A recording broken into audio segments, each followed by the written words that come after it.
కరుష రాజ్యానికి రాజైన పౌండ్రకుడు తాను విష్ణు అవతారమైన వాసుదేవుడిని నకిలీ శంకు చక్రాలు వేసుకుని భ్రమపడుతుంటాడు. అతడు ఒకరోజు శ్రీకృష్ణుడి దగ్గరకు అతను దూతకు సందేశం ఇచ్చి పంపిస్తాడు. అందులో, జనులను ఉద్ధరించడానికి నేనొక్కడనే అవతరించాను కృష్ణ, కాబట్టి నువ్వు ధరించిన చిహ్నాలను, వాసుదేవుణ్ణనే పేరుని విడిచిపెట్టి శరణు పొందు, లేదా యుద్ధానికి సిద్ధపడు అని దూత చదువుతాడు. అది విన్న కృష్ణుడి సభలో వాళ్ళంతా నవ్వుతారు. అప్పుడు శ్రీకృష్ణుడు ఆ దూతతో, పౌండ్రకుడు చెప్పినట్టు తాను అన్నీ వదిలేస్తే వాడికి చావు దగ్గరకు వస్తుందని చెప్పని చెప్పి పంపించేస్తాడు. తర్వాత ఒకరోజు కృష్ణుడు తన రథంలో ఎక్కి తన సైన్యంతో పౌండ్రకుడు అతని స్నేహితుడైన కాశీరాజుండే కాశీనగరానికి వెళ్తాడు.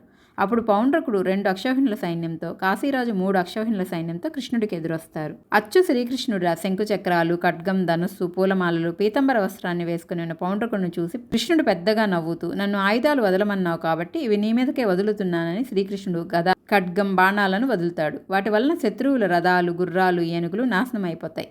తర్వాత కృష్ణుడు చక్రాయుధంతో వాడి శిరాన్ని ఖండిస్తాడు. అలాగే కాశీరాజు తలను కూడా ఖండిస్తాడు. పౌండ్రకుడు కృష్ణుడిలా వేషాన్ని వేసినా ఎప్పుడూ ఆయన్నే స్మరిస్తున్నట్టు కనుక అతడు చనిపోయిన తర్వాత సారూప్యముక్తిని పొందుతాడు. కానీ కాశీరాజు కొడుకైన సుదక్షణుడు తన తండ్రి మరణానికి పగతో రగిలిపోతూ శివుడికి తపస్సు చేస్తే యజ్ఞంలో నుంచి ఒక అగ్ని రాక్షసుడు పుడతాడు.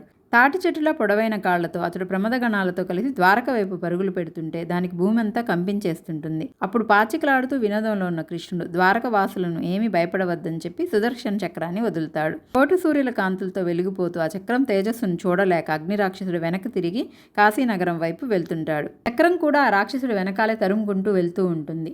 ఏం చేయాలో అర్థం కాని అగ్ని రాక్షసుడు తనను పుట్టించిన సుదక్షిణుణ్ణి, పురోహితులను వధిస్తాడు.